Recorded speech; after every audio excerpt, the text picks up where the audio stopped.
Parrot TV, the voice for humanity. Hello, welcome to the New York Parrot Literary Corner, the best and only global TV station for creative minds.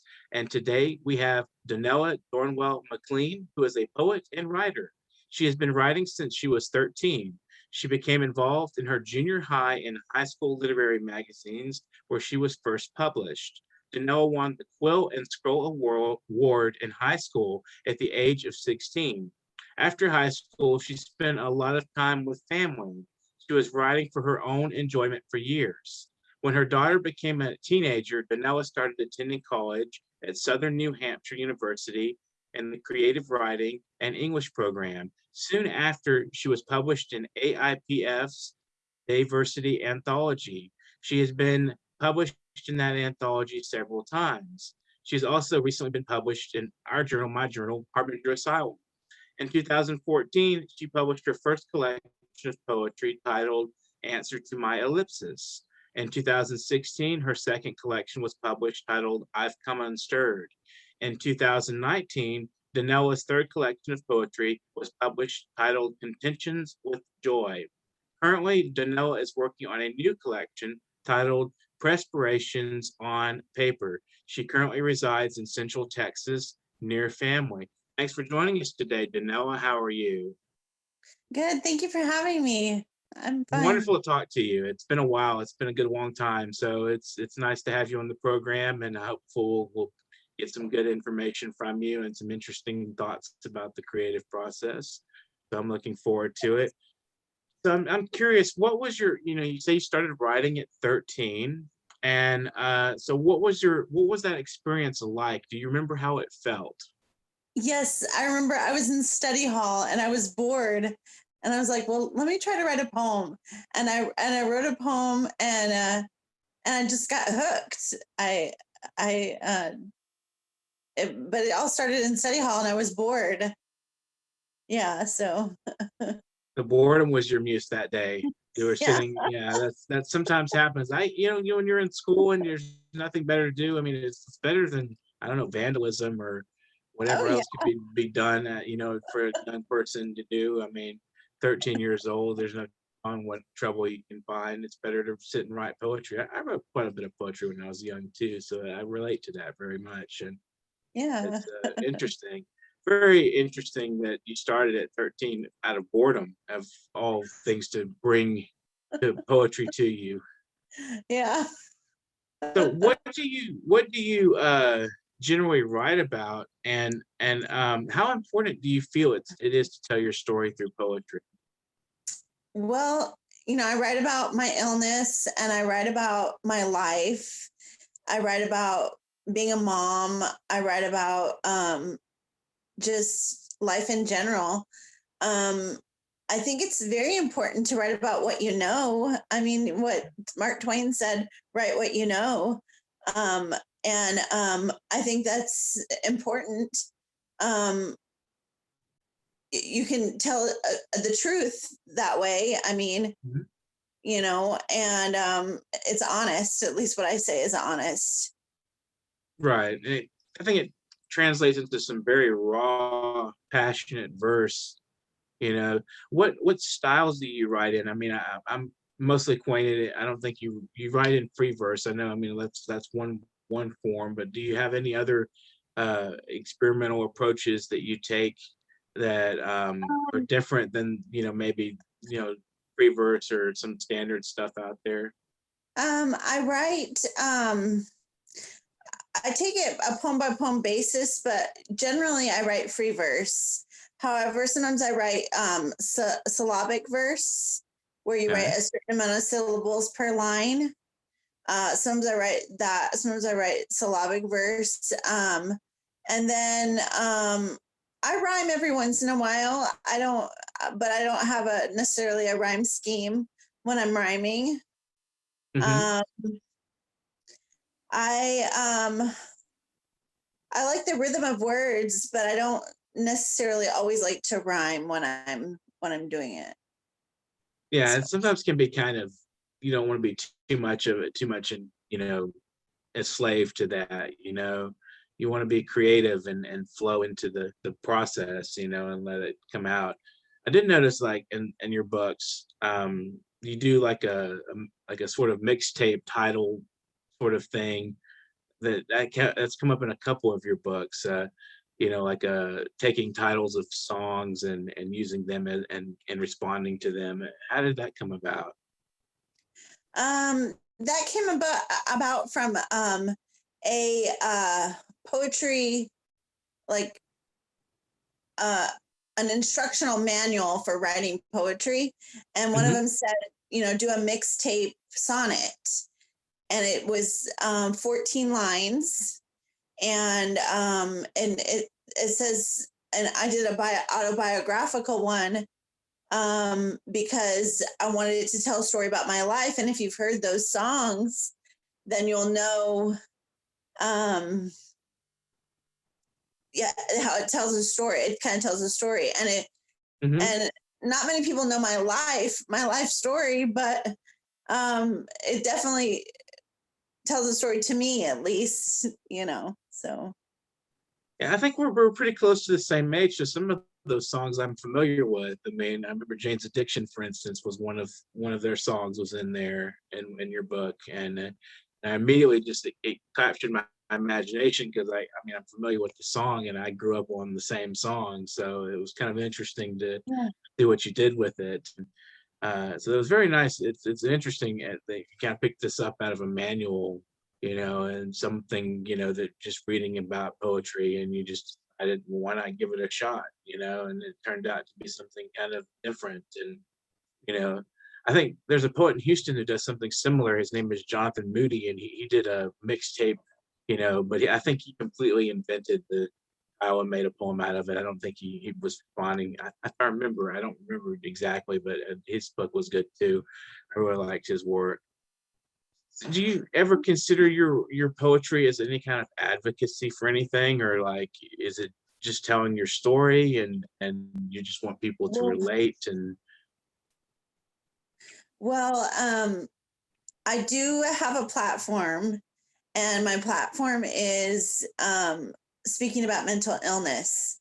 My family, we have, it runs in the family, and so a lot of my members of my family have mental illness, and I feel like it's my duty to talk about it and share what has happened to me in my life, and just to try to destigmatize it to the world, you know, because it's like any other health condition, you know, it's treatable, you know, so. Right. And I think the more people are aware of some of the aspects that, you know, that can happen, a lot of people that are mentally ill don't even know. They're not told, they don't recognize it, and they suffer profoundly. And a lot of people who are mentally ill can be very stubborn about it and say, I can handle this, I can get through this on my own. And, you know, and there's some societal factors to that, especially with like depression, and you know, you're told you're just lazy, just get off your butt, you know, things like that. And it really can be hard to be mentally ill in any society. And I think we need, yeah, I think you're right. I think we do need to destigmatize the idea of mental health being something you choose or something you know you volunteer for. I mean, why would you volunteer for that amount of suffering? It's not easy. And looking on the No. outside, people don't know. I mean, there's no way to, it's what they call an invisible illness. And so, I mean, and by the way, you communicate a lot of this very well in your work. I think, you know, it's very personal, it's deeply personal. And I think it also carries the feeling of what it is to suffer from, you know, mental health breakdown, and to continue to live with it and try to manage it. It's really frustrating. And I speak from experience as well. And so some of our viewers probably are aware of that. So, and I applaud you for that. It's very hard to be open. It's very hard. Do you ever find difficulty writing about those vulnerable spaces in your life, or? I don't find it difficult to write about it because it's my therapy. Mhm. Another reason I write about mental illness is because it is my therapy. It helps me get through those rough times. And I don't know what I would do if I didn't have a, a way to get it out of me, you know. Right. So So it is very, and writing is very therapeutic. It's a wonderful experience to just let go of something that's in your head or something that's in you, and you wanted to just put it out and let people hear it. mhm. So at a very young age, as a teenager, you would manage to get some awards and some recognition as a poet and a writer. So how did that encourage your writing? What was and I'm curious, what work was it that you've received the honor for? um, I was working on a creative writing magazine, um, and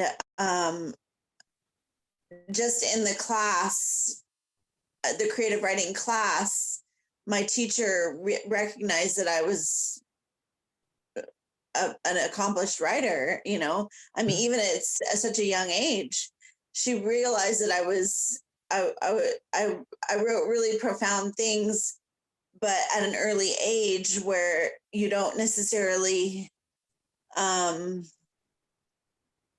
I didn't really know 100% what I was doing. That was same I same was story for me too. I was writing stuff. I had so no clue what I was saying, and it was there. I was ahead of writing was ahead of it was, yeah. Yeah. So so it's, it was a gift, and I'm a Christian, and I believe that God gave me this gift, and I have to share it. I mean, it's I'm called to do, right. so And it's a very Christian principle that you have a purpose in life and you must fulfill it, and this is it's your obligation to share your gifts with the world and to make the best of them. Which I think you're doing a great job of that. You've got your fourth book coming, and speaking of that, I mean, what other what is the new book? What is what kind of um things are you the, exploring there? the new book, I wrote a quote, and it's something along the lines of, poetry is what you perspire onto paper. And so that's where I got the name Perspirations on Paper. Okay. And these are just poems that I selected from all my collections, that didn't really fit in anywhere else. And but a lot of them are haiku, Hmm. and a lot of them are just, there's probably three cantos, Okay. and Emily Dickinson cantos, and it's just kind of a mix match. Okay. So it's following in line of your previous works, but you kind of use an aphorism of sorts to define it. The poetry is perspiration on the page. Yeah. Interesting. I'm curious. I mean, your other titles. I mean, we can talk a little bit about those because you come up with some interesting titles like Answer to My Ellipsis. I mean, that's a really, you know, it's thought provoking. I mean, and you read the book, you kind of get an idea of what you're talking about. But where did you come up with this title, and where did it, did it just hit you, or did you think about it and reflect Well, on it? that title, the title for the book came from the title of the poem, Answer to My Right. Ellipsis. And the title came because, it's when you have an ellipsis, it's the dot, dot, dot. Mhm. And then the answer to the ellipsis is the end of that, what's after the end of the dots. And so, answer to my ellipsis was, okay, I'm praying, and it was a help me prayer that I was praying. Mhm. And I needed something after that prayer to end it. And that's where I got the Hmm. the idea of it. I And then I thought I could name my book that, because the whole book is kind of a prayer, you know? So, Right. I always think of poetry as a kind of sacred activity. Your mind is creating a, a mentation or a meditation of sorts. And I think that's something that's what I'm about.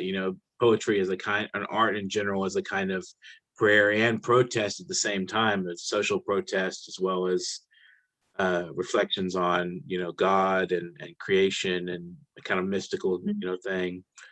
mhm. That's fascinating. I really like that title. That's what originally caught me when we published that. Was I was looked at the title, I was like, I wonder what that means. That's interesting. I know, of course, I know what ellipsis means. I just didn't. The title had some striking to it. I think I really liked the title, and that's one of the reasons I picked up the book and went through it. And I was like, okay, yeah, we should publish this. So that was a fun experience. So Thank you for publishing you're it. quite welcome. And we published that, and we published your other one of your other books. And so I'm wondering, how did you feel about the experience of actually having your first book published, and then you went on to use a sort of a print on demand service for the second one, I believe, and it wasn't as satisfactory, if I remember you talking about some of the tricks they play on you and stuff. I mean, I know fairly well, but how did you feel about seeing your first book kind of, independently published by Zero Press? Um, I felt really good about it. I felt accomplished. I felt like it was about time, because Hmm. like I said, I've been writing forever, but I just didn't have the courage to do it before. And then I felt like, well, I have to step out and be brave and talk about my life. Hmm. And I hope I don't step on any toes, but maybe I should step on toes. And I just felt like it it was a gift, Hmm. basically. I'm definitely an advocate of stepping on toes, and I compare publishing, writing, arts to dancing. And if I step on your toes, then you're the bad dancer, not me. You're the one stepping out of rhythm. I'm doing my thing, and you're getting in my way. So stay out. I mean, it's Never just thought of it that yeah, way. it's pure honesty. It's revelation. You're just being yourself and telling people what's on your mind. I mean, I see nothing wrong with that. If someone's offended, then they can be offended. If they're not acculturated to it, that's their business. Yeah. And just not read it. I mean, that's the simple solution. Just don't read it. Yeah. If you don't like it, don't read it.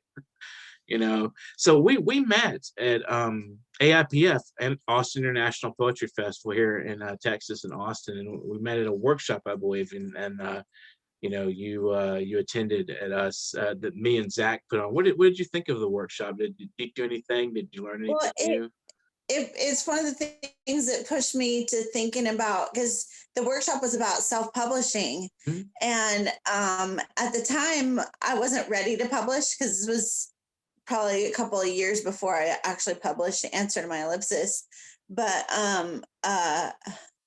I was just gathering information at that point, Mhm. and it was very helpful. It made me feel like it was doable. So Right. I'm glad to have encouraged. I mean, that's one of the reasons we did it, was to inform what we had learned as a publishing company.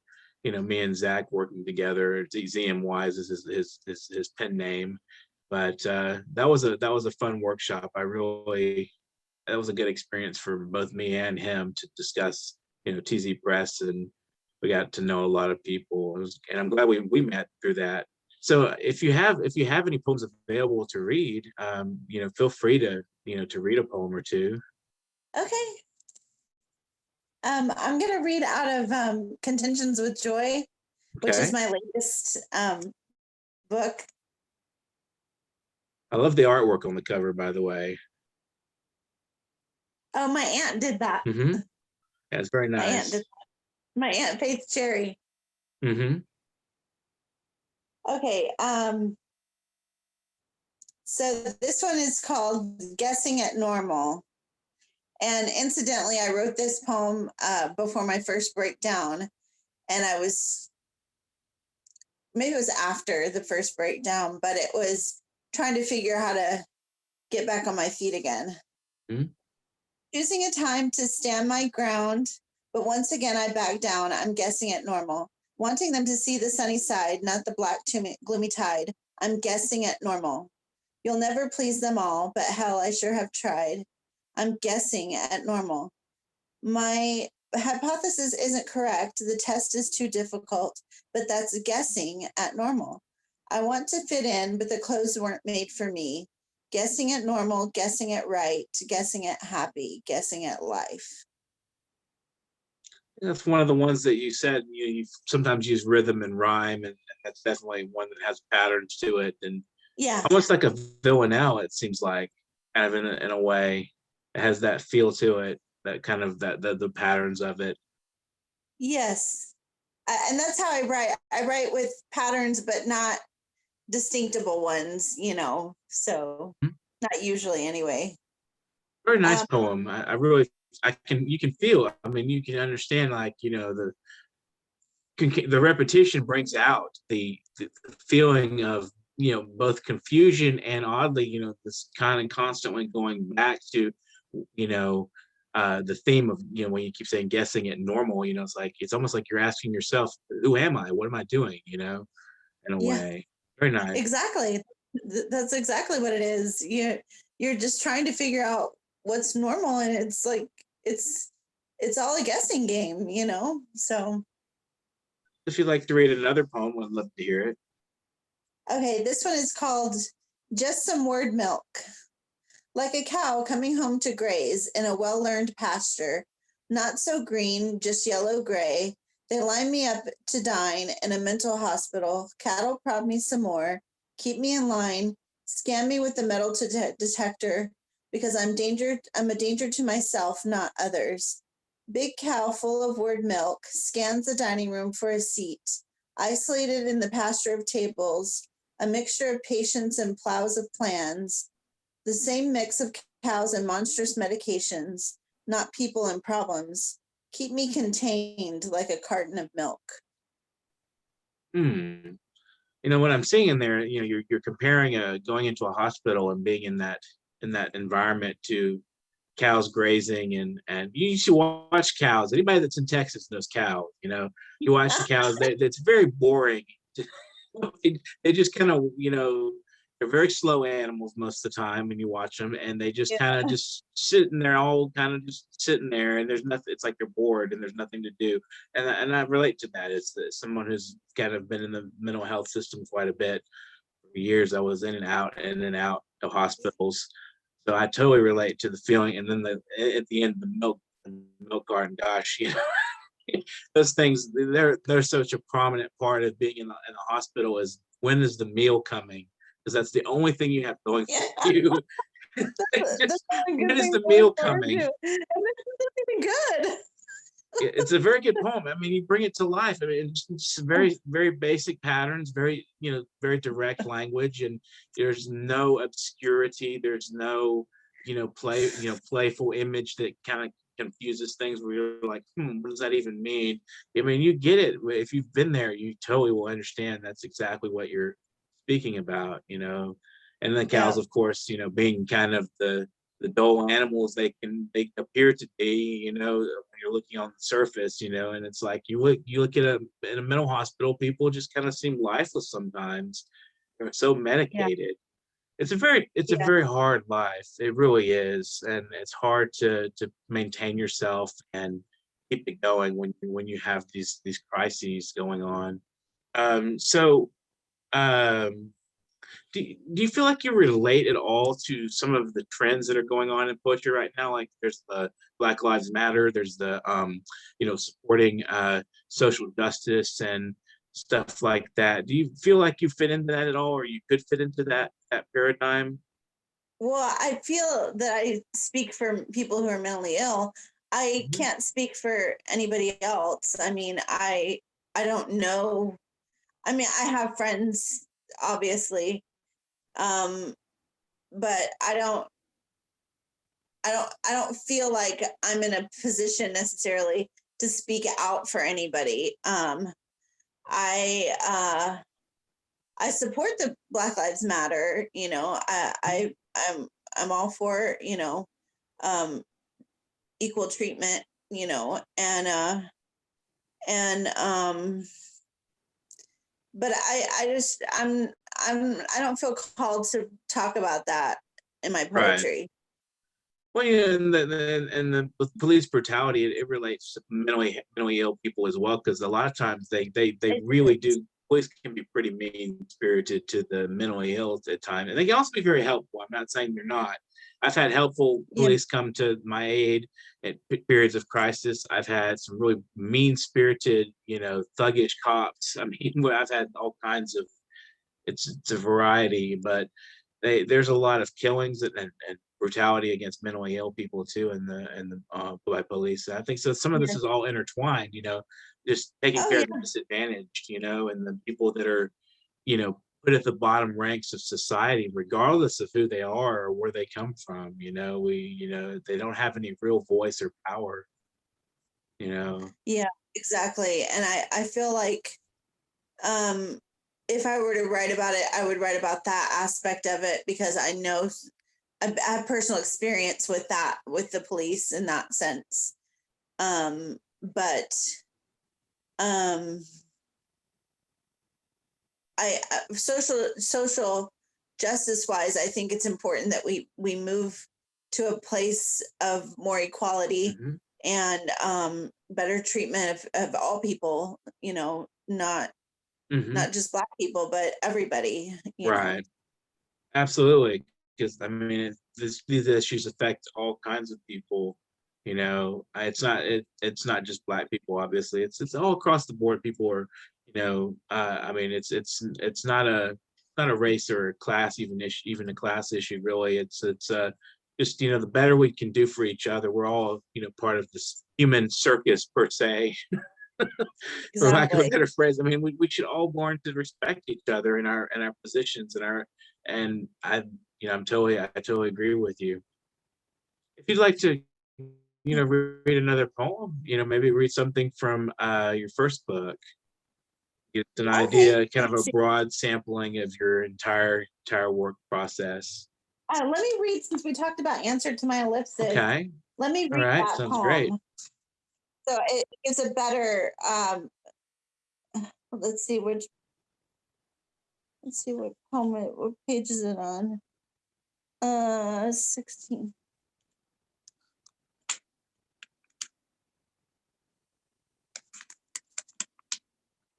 For those out there watching, this is the New York Parrot. We've got Donella McLean here. She's going to read us a poem. This is called Answer to My Ellipsis. Before, during, after that illness, there has finally been a long-standing answer to those lone three after an extended period, preceded by the help me prayer, desperate for health, a reprieve, the inevitable continuation, always wondering what is next to follow. I pray to the Lord, Lord, hear my prayer. And then when you say that illness, you're almost in a way lashing at it, you know, just that illness. It's a very way that illness, like you're specifying it, you know, you're containing it and you're putting it in this mold of just, you know, it's like it's horrendous, but you know, it's that illness, like, you know, you're pointing at it, you're condemning it in a way. In that poem, it sounds like. Excellent. Exactly. Powerful. That's work. It's great. It's great work, by the way. Just keep it up, keep writing and keep publishing. You know, just keep doing what you're doing. I'm going to. I mean, I have the bug. I got a taste boredom. of it. Boredom. You caught the bug from boredom at school. You know, hey, I guess school can have more than one function. You can learn a new trade, or you can figure it out yourself if no one else is showing you. You know. Exactly. So maybe if you have a little time, you know, we have a few minutes left. Maybe you'd like to, you know, share some, you know, some people that have inspired and influenced you, or maybe some words of encouragement to fellow writers who are watching or fellow creative minds.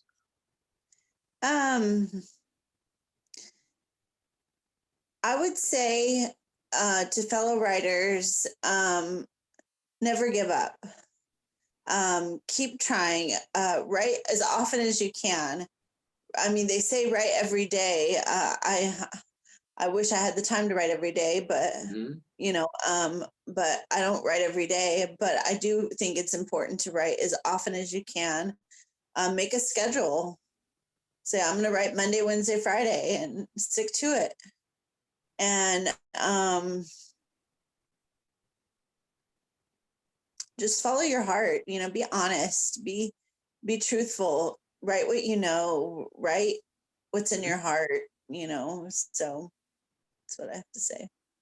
Sure. And do you have any inspirational guides that you've that come through your life you'd like to just say thank you, people that inspire and uplift you, anybody like that you want to say thank you to? I want to thank my daughter. She's 25, but she's got such wisdom. Oh my goodness. She is so wise. And she's always telling me, Mom, she's more of a parent to me than I am to her sometimes. But she's always giving me advice, and she's like, do this, do that, and she's encouraging, so. Excellent. That's a good person to thank. Is somebody very close to you, and I know you have some poetry about her as well. Oh yeah, I do. I have some poems about her. I dedicate all my books to my family. So excellent. It's good for confessional work too, as well as to put in, to thank your family and thank people, mentors, people close to you. So I don't know, maybe I think we have a little spare time. If you want to read one of those poems, then maybe we can fit yeah, that in. I was gonna read one about my daughter. Okay. Let's see.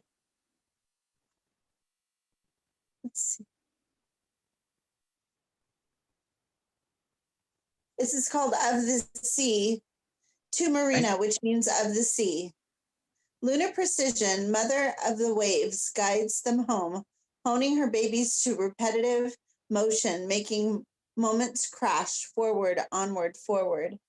The waves are like traffic, intermittent pileups, careening onto shore.